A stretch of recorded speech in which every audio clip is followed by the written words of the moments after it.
साथियों, आज हम भगवान श्री राम की जन्मभूमि अयोध्या की बात करने वाले हैं। जैसा कि आप सब जानते हैं कि 22 जनवरी 2024 को भगवान श्री राम के मंदिर की प्राण प्रतिष्ठा होने वाली है, जो कि एक ऐसा दिन है जिसके लिए लाखों लोगों ने अपनी जान गंवाई, पर फिर भी वे राम मंदिर को अपनी आंखों से बनता हुआ नहीं देख सके। आज से करीब 150 साल पहले अयोध्या में लाखों लोगों ने अपनी जान गंवाई थी, परंतु हम कितने भाग्यशाली हैं जो कि राम मंदिर हमारी आंखों के सामने बन रहा है। तो आज के इस वीडियो में हम राम मंदिर के पूरे 500 सालों के इतिहास को आपके सामने रखेंगे, इसलिए वीडियो के अंत तक बने रहिए। चलिए साथियों, शुरू करते हैं वीडियो को। राम मंदिर को सबसे पहले भगवान श्री राम के पुत्र कुश ने बनवाया था। अयोध्या में सीताराम जी के करीब 3000 मंदिर थे।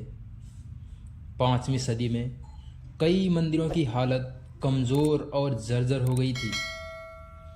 उसी दौरान उज्जैन के राजा विक्रमादित्य अयोध्या आए तो उन्होंने मंदिरों की दशा देखी, मंदिरों को फिर से ठीक करा के एक नया स्वरूप दिया। फिर कई सालों तक ये मंदिर वहाँ यूं ही बने रहे। उसके बाद 21 अप्रैल 1526 को बाबर और इब्राहिम लोधी के बीच युद्ध हुआ, जिसमें बाबर ने इब्राहिम लोधी को हराकर जीत हासिल की। फिर 1528 ईस्वी तक बाबर की सेना अयोध्या पहुंच जाती है और वो वहाँ के मंदिरों को देखकर अपने सेनापति मीर वाकी को मंदिरों को तोड़वाने का आदेश देता है। बाबर के आदेशानुसार मीर वाकी उस मंदिर को तोड़ देता है। फिर उसी मंदिर की जगह पर एक मस्जिद का निर्माण करवाता है। मीर वाकी उस मस्जिद का नाम अपने बादशाह के नाम पर बाबरी मस्जिद रखता है। उस समय हिंदू और राम भक्त कुछ नहीं कर सके, क्योंकि उस समय मुगल शासक की जड़ें बहुत मजबूत हो चुकी थीं। फिर साल 1717 में जयपुर के राजा जयसिंह जी कोशिश करते हैं कि मस्जिद और उसके पास की जगह राम भक्तों और हिंदुओं को वापस दे दी जाए। वो जानते थे कि उस जगह के लिए हिंदुओं की कितनी आस्था और मान्यता है। राजा जयसिंह जी के उस समय मुगल शासकों से अच्छे संबंध भी थे, परंतु वो ऐसा करने में नाकाम रहे। लेकिन उन्हें मस्जिद के पास एक चबूतरा बनाने की इजाज़त मिल गई। फिर उन्होंने एक चबूतरा बनवाकर उसके ऊपर भगवान श्री राम की मूर्ति को स्थापित करवाया, जिसे राम चबूतरा का नाम दिया। और फिर उस समय से मुस्लिम मस्जिद के अंदर नमाज पढ़ते थे और हिंदू बाहर राम चबूतरे पर पूजा किया करते थे। परंतु हिंदू इस बात को भूल नहीं पा रहे थे कि वो मस्जिद उनके प्रभु श्री राम के मंदिर को तोड़कर बनाई गई है। फिर 1813 में पहली बार हिंदू संगठनों ने दावा किया कि 1528 ईस्वी में उनके राम मंदिर को तोड़कर बाबरी मस्जिद बनाई गई थी। एक आईपीएस अधिकारी किशोर कुणाल ने अपनी पुस्तक अयोध्या रिविजिटेड में इस वाक्य का जिक्र किया है कि फैज़ाबाद के कुछ अंग्रेज अधिकारियों ने अपनी रिपोर्ट में उस जगह हिंदू कलाकृतियों और टूटी मूर्तियों के होने का वर्णन किया है, और मस्जिद के जो पिलर्स हैं वो भी मंदिर से ही लिए गए हैं। और फिर इस दावे के बाद विवादित ज़मीन पर नमाज और पूजा दोनों होने लगीं। 1853 में पहली बार एक सांप्रदायिक हिंसा हुई। फिर 1855 में मुसलमानों को अंदर जाने की इजाज़त मिली, लेकिन हिंदुओं का प्रवेश बंद कर दिया गया। ऐसे में हिंदू मस्जिद से 150 फीट दूर बने राम चबूतरे पर ही पूजा अर्चना करने लगे। फिर 1885 में निर्मोही अखाड़ा के महंत रघुवर दास इस मामले को लेकर अदालत गए और उन्होंने राम चबूतरे के ऊपर एक छतरी लगाने की अनुमति अदालत से मांगी, परंतु उनकी इस अर्जी को अदालत ने नामंजूर कर दिया। उसके बाद 1934 में अयोध्या में फिर से दंगे होने लगे और बाबरी मस्जिद की दीवार टूट गई। दीवार को फिर से बनवा दिया गया और फिर यहाँ नमाज पढ़नी बंद कर दी गई, परंतु हिंदू पक्ष फिर भी अपने हक की लड़ाई लड़ता रहा, जिसके बाद मस्जिद फिर शुक्रवार को ही खुलती थी। मुस्लिम मस्जिद के अंदर नमाज पढ़ते थे और हिंदू राम चबूतरे पर अपनी पूजा अर्चना किया करते थे। जिसके बाद 1947 को जब देश आज़ाद हुआ, तब हिंदुओं को लगा कि अब तो हम आज़ाद हो गए हैं, अब तो राम मंदिर बन ही जाएगा। परंतु अफसोस की बात यह थी कि उस वक्त के किसी कांग्रेस नेता की बातों से यह नहीं लग रहा था कि राम मंदिर बन जाएगा, या फिर वे राम मंदिर को लेकर तनिक भी गंभीर हैं। फिर 23 दिसंबर 1949 को कुछ ऐसा हुआ कि जिसने सभी लोगों को हैरान कर दिया। सुबह विवादित ढांचे के अंदर से घंटियों की आवाज़ आने लगती है। फिर देखा गया कि वहाँ तो श्री राम की पूजा हो रही है और हिंदू पक्ष दावा कर रहा है कि पिछली रात में प्रभु श्री राम की मूर्ति अपने आप प्रकट हुई है, और मुस्लिम पक्ष यह दावा कर रहा था कि मूर्ति प्रकट नहीं बल्कि रात के अंधेरे में चवरन उठाकर रखी गई है। और उसके बाद भारी तादाद में हिंदू पक्ष व मुस्लिम पक्ष वहाँ जुटने लगता है और स्थिति गंभीर हो जाती है। मामला इतना बढ़ जाता है कि बात उस वक्त के प्रधानमंत्री पंडित जवाहरलाल नेहरू के पास पहुंच जाती है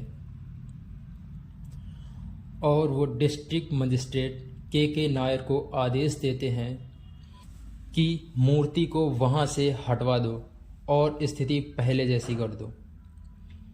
तो के नायर इस बात से मना कर देते हैं और कहते हैं कि अगर मूर्ति हटाई तो स्थिति बेकाबू हो जाएगी। फिर 26 दिसंबर 1949 को के नायर के पास दूसरी चिट्ठी आती है, जिसमें नेहरू जी ने फिर से उस मूर्ति को हटवाने की बात कही थी। और इस दबाव में के नायर अपना इस्तीफा दे देते हैं और कहते हैं कि मूर्ति ना हटवाकर वहाँ पर एक जालीनुमा गेट लगा दिया जाए तो अच्छा होगा। फिर नेहरू जी के नायर की बात मान लेते हैं और वहाँ पर एक जालीनुमा गेट लगवा देते हैं और के नायर का इस्तीफा भी नामंजूर कर देते हैं।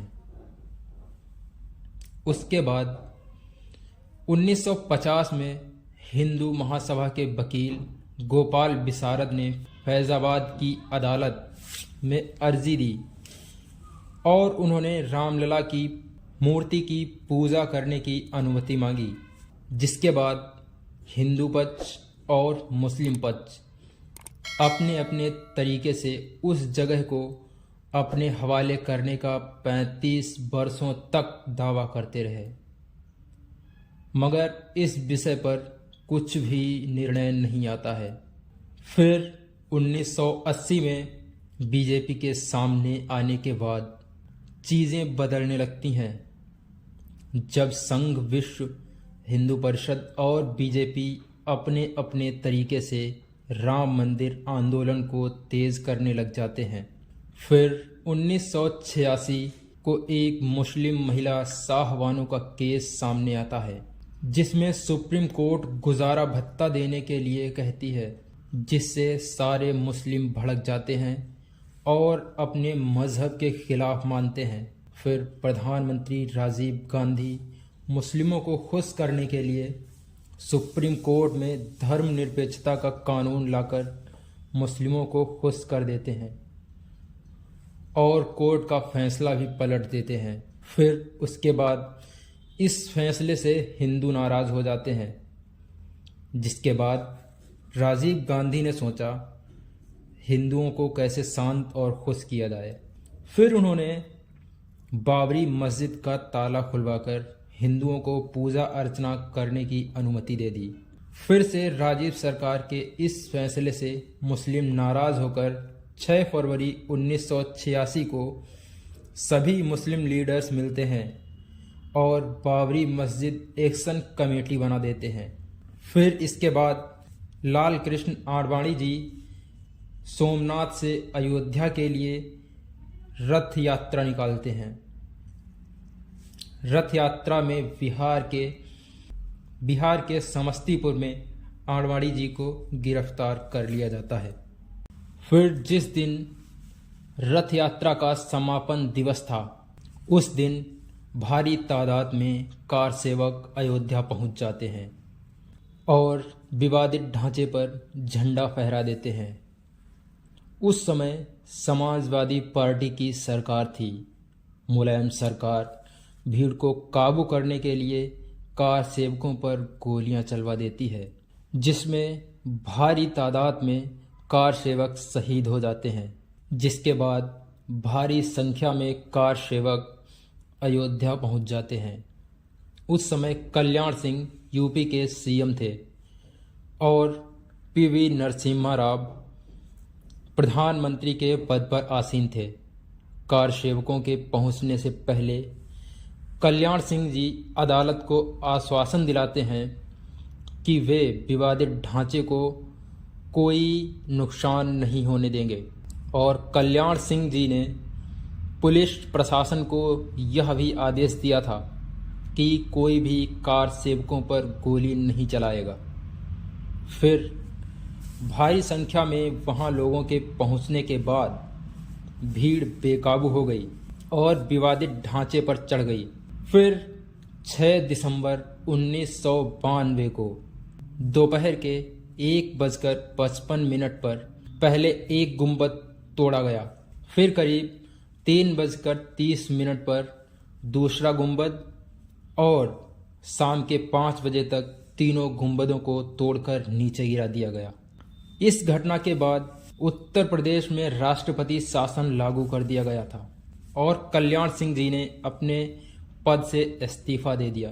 इसके बाद हुए दंगों में लगभग 10,000 लोगों से ज़्यादा लोगों ने अपनी जान गंवाई थी। फिर इसके बाद अदालत में इस मामले को लेकर कोई हलचल नहीं हुई, मगर 90 के दशक में बीजेपी दोबारा केंद्र में आई, जिसके बाद तमाम हिंदू संगठन राम मंदिर आंदोलन को लेकर फिर से सक्रिय हो जाते हैं।